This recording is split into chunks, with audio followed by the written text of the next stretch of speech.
Bonjour, aujourd'hui je vous propose une petite incursion outre-Atlantique chez nos vieux amis amérindiens et qui ont tellement à nous apprendre sur tous les plans, hein, l'écologie, la tranquillité de l'esprit, etc. Évidemment, je ne parle pas de ces Indiens qui sont parqués et ravagés par l'alcool, les drogues, la pauvreté et une civilisation qu'on leur a imposée tout à fait contraire à la leur, mais de ce regain depuis quelques décennies, ce renouveau des cultures indiennes, parce qu'il n'y en a pas qu'une, des cultures indiennes, de leur sagesse, de leurs rituels, et enfin, quoi. Même si c'est pas gagné, hein, le mal est fait, mais quand même, quand même. Et donc aujourd'hui, je vous propose des extraits de ce très beau petit livre Pieds nus sur la terre sacrée d'une femme qui s'appelle T.C. McLuhan. En fait, ce sont des extraits d'un livre du même titre qui avait été publié en français dans les années 70 et j'avoue que je m'étais régalé tant ça correspondait aussi voilà, à toute une démarche de l'époque et encore d'aujourd'hui, je pense. Notre Sainte Mère la Terre, les arbres et toute la nature sont les témoins de vos pensées et de vos actions. Proverbe Winnebago. Nous aimons la tranquillité, nous laissons la souris jouer en paix. Quand les bois frémissent sous le vent, nous n'avons pas peur. Chef indien au gouverneur de Pennsylvanie en 1796. Voici un discours qui s'est tenu en 1855 et donc on essayait de les parquer dans 3 réserves et voici la réponse d'un chef indien. Voilà. Young Chief, on l'appelle, donc chez les nez percés. Je me demande si la terre a quelque chose à dire. Je me demande si le sol écoute ce qui se dit. Je me demande si la terre est venue à la vie et ce qu'il y a dessous. J'entends pourtant ce que dit la terre. La terre dit, c'est le grand esprit qui m'a placé ici. Le grand esprit me demande de prendre soin des Indiens, de bien les nourrir. Le grand esprit a chargé les racines de nourrir les Indiens. L'eau dit la même chose. Le grand esprit me dirige, nourris bien les Indiens. L'herbe dit la même chose, nourris bien les Indiens. La terre, l'eau et l'herbe disent, le grand esprit nous a donné nos noms. La terre dit, le grand esprit m'a placé ici pour produire tout ce qui pousse sur moi, arbres et fruits. De même, la terre dit, c'est de moi que l'homme a été fait.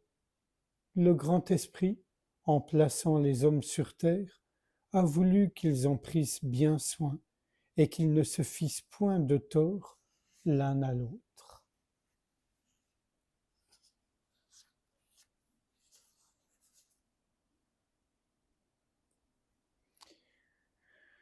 Donc là, c'est Crowfoot, présenté comme un grand chasseur, guerrier courageux et brillant orateur, qui est né en 1821.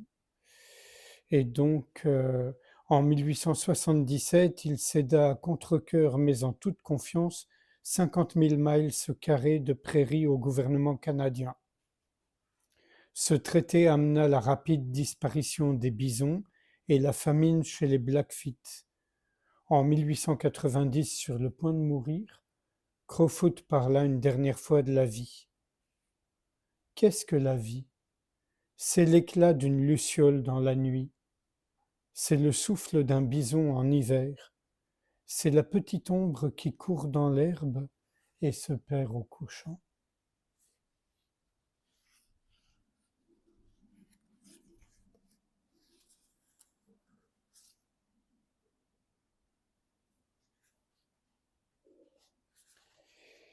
Là, c'est en 1900, Bedadji, qu'on appelle aussi Big Thunder, euh, qui décrit donc les rapports de la mort et de la nature.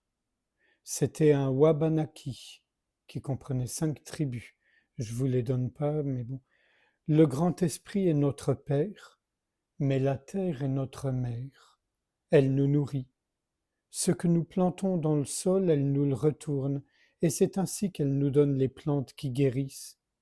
Quand nous sommes blessés, nous allons à notre mère et nous efforçons d'étendre la blessure contre elle pour la guérir. Les animaux font de même. Ils couchent leurs blessures sur la terre.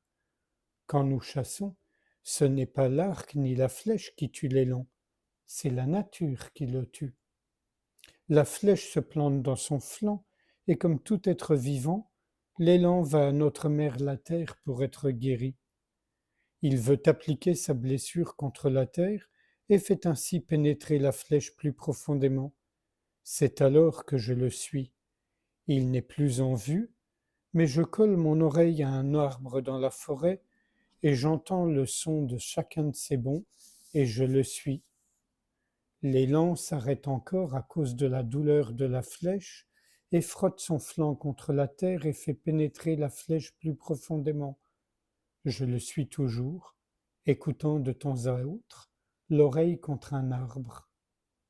Chaque fois qu'il s'arrête pour se frotter, il fait pénétrer la flèche plus profondément. Il est presque épuisé quand je viens à lui. La flèche peut lui avoir transpercé complètement le corps.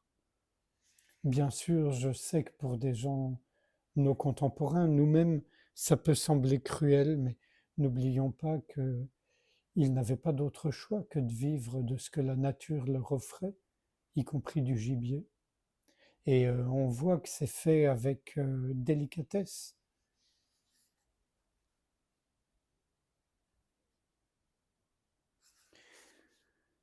Là, ça vient de 1871 de Tatangamani ou Walking Buffalo, voilà, qui a été considéré comme un messager de la paix pour le gouvernement canadien. Donc, c'était un Indien Stoney. Euh, c'est terrible parce qu'en argot, ça pourrait vouloir dire un Indien défoncé, mais c'est pas le cas. Pardon, respect quand même. Nous étions un peuple sans loi, mais nous étions en très bons termes avec le grand esprit, créateur et maître de toutes choses. Vous présumiez que nous étions des sauvages. Vous ne compreniez pas nos prières. Vous n'essayez pas de les comprendre. Lorsque nous chantions nos louanges au soleil, à la lune ou au vent, vous nous traitiez d'idolâtres. Sans comprendre, vous nous avez condamnés comme des âmes perdues, simplement parce que notre religion était différente de la vôtre. Nous voyions la main du grand esprit dans presque tout, le soleil, la lune, les arbres, le vent et les montagnes. Parfois nous l'approchions par leur intermédiaire. Était-ce si mal? Je pense que nous croyons sincèrement en l'être suprême, d'une foi plus forte que celle de bien des Blancs qui nous ont traités de païens. Les Indiens vivant près de la nature et du maître de la nature ne vivent pas dans l'obscurité. Saviez-vous que les arbres parlent? Ils le font pourtant. Ils se parlent entre eux et ils vous parleront si vous écoutez. L'ennui avec les Blancs, c'est qu'ils n'écoutent pas. Ils n'ont jamais écouté les Indiens. Aussi, je suppose qu'ils n'écouteront pas les autres voix de la nature. Pourtant, les arbres m'ont beaucoup appris, tantôt sur le temps, tantôt sur les animaux, tantôt sur le grand esprit.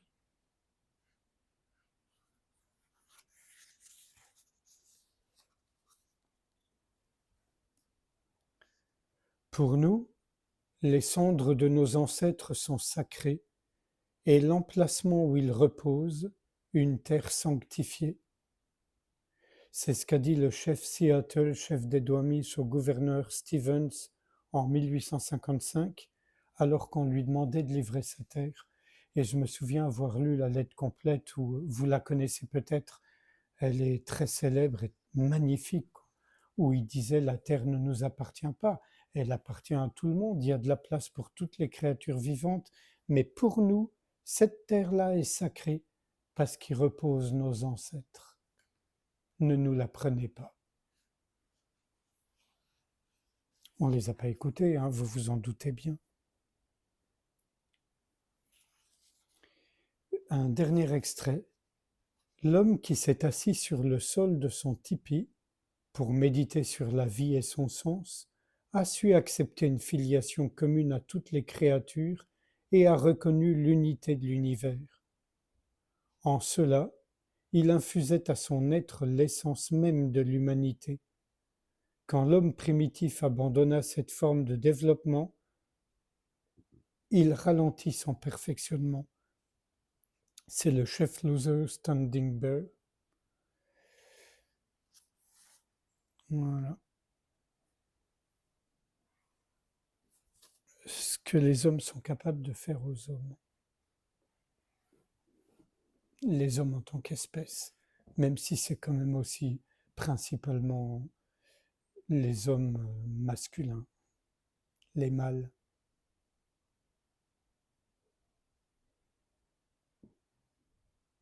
Même si les dames en profitent aussi largement, hein. On sait que derrière chaque dictateur, il y a une épouse ou une maîtresse qui parfois est encore plus cruelle. On en a des exemples très récents en Afrique en particulier. Je ne donnerai pas de nom.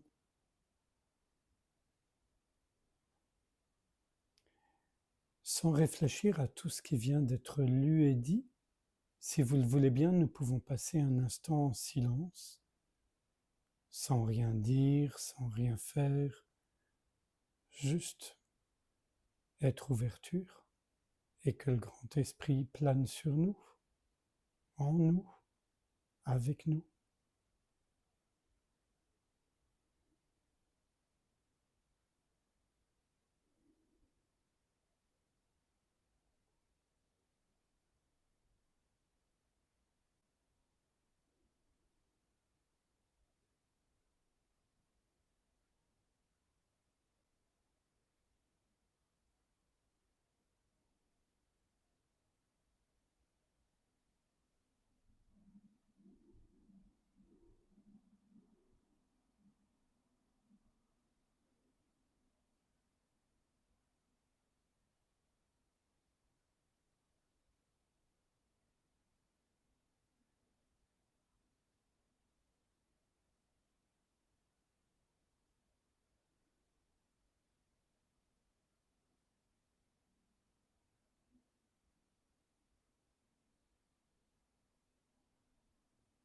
Merci, à bientôt.